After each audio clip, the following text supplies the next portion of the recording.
Hi Mike, thanks for taking the time out today to join us for our Thought Leader series as part of our Resource Revolution campaign.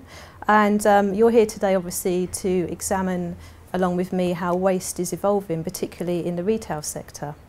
So thanks for taking the time. Thank you, Maxine. I'm delighted to accept your kind invitation. It's good to be here. Great. Now, John Lewis Partnership does take quite a thoughtful approach, doesn't it, to the waste that it produces across its operations, particularly in terms of building greater accountability into the process. Can you outline what this means for the strategy at John Lewis? Yeah, I mean, it's all part of our reputation that we've built up over many years with our customers for honesty. And if we're going to have an honest approach not only to the way we serve customers, it needs to happen back of house as well with our waste management arrangements. Mm-hmm. And I know this greater transparency that you're building into the process has resulted in some tough decisions along the way. You used to deal with around 30 different waste contractors, now you deal with just 5. What benefits has this brought to your business in terms of streamlining?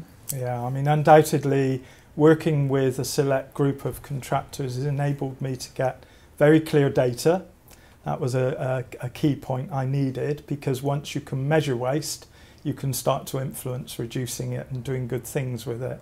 But also working with a small number of contractors, they fully understand what we want in the way of ideas for innovation and everything. So it's a tight-knit group. And in terms of top-level requirements, what is John Lewis now requiring from its waste supply chain that perhaps it wasn't 5 years ago? Yeah, well, what's happened in the last 5 years has been huge steps forward, and what I need now is at all steps of the supply chain, sustainability to be embedded in the decision-making process. That's something that clearly 5 years ago wasn't on many people's radar at all. And for a waste contractor, what does this mean, I guess, in terms of the level of service provision that it can offer to a retailer such as yourselves? What are you looking for particularly now? Well, with working with a small group of contractors, they very much cherish their relationship with the John Lewis Partnership, as we do, working with them. I like to think of them as the best contractors in the industry. And of course, there are other contractors who would dearly love now, I think, to work with us. So that gives us a competitive advantage. And the circular economy is getting a lot of airtime right now. And John Lewis, as a business, is looking to close the loop on part of its, some of its waste streams. You're now looking to take back plastics waste into your operations, working with a key contractor. And you're also generating energy now from some of your waste wood. Can models like this, do you think, give John Lewis a competitive edge? Well, competitive edge with customers relies on us being the best retailer rather than necessarily the best waste management company. And I always have to have a reality check that I'm a retailer and not a waste manager. Our customers buy into our ethos, and we want to deliver on their expectation. It's interesting, given the pioneering work you're doing in this field, that retailers perhaps aren't seen quite as influential as they could be within the circular economy agenda. Certainly research that we've done has shown that among the waste supply chain and businesses, retailers aren't really rated as that influential. Why do you think this is? Well, I think core business is looking after customers well. And if we don't have the right goods on the shelves at the right price, we know our customers would need to go to another retailer. So fundamentally, it's about being a great retailer. But also behind the scenes, that needs to add up as well, you see. When you look along the value chain, from start of life to end of life, where do you see the biggest disconnects in terms of product lifestyle thinking?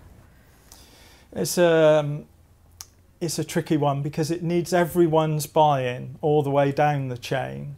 And at the moment, I mean, even within our own business, there are what I would class as key stakeholders who are not measured on their sustainable performance in their role as a key performance indicator. Now, until I can have that embedded in their roles, that they know they'll be measured on it, maybe it won't be as big a consideration as I need it to be.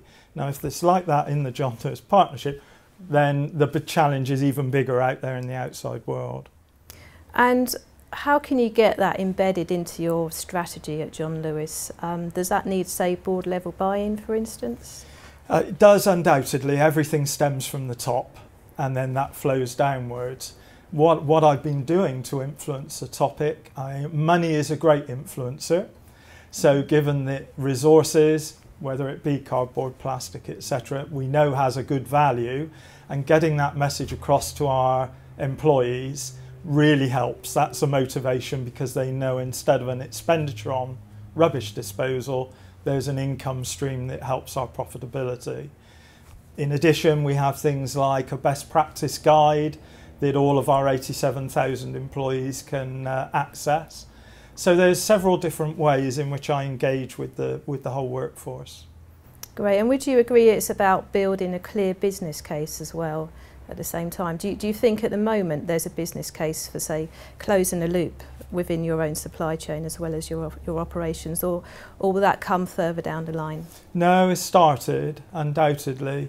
It is now seen that if you use recycled materials in new building materials to build our shops, they're not a substitute anymore. They're a wholly decent replacement that is a competitive price and everything. Mm-hmm.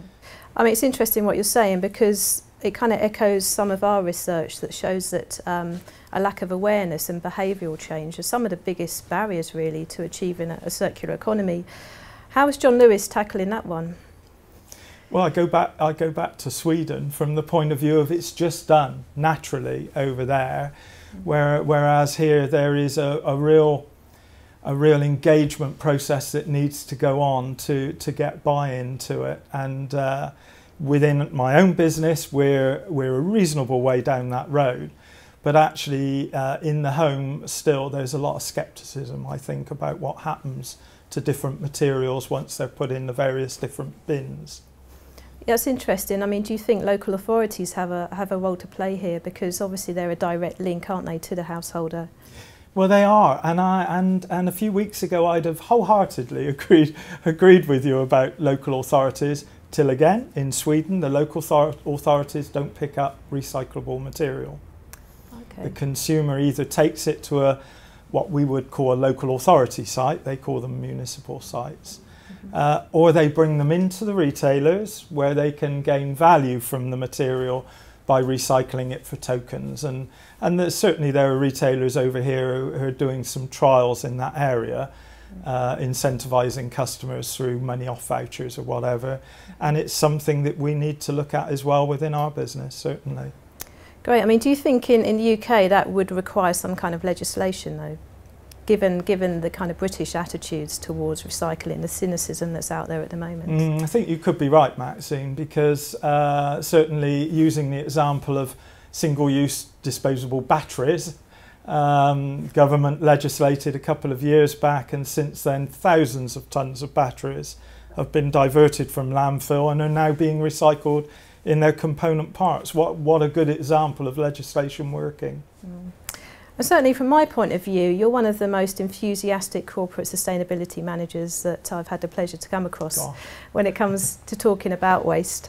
If you were to gaze out at the waste landscape maybe 20 years from now, what would you hope to see?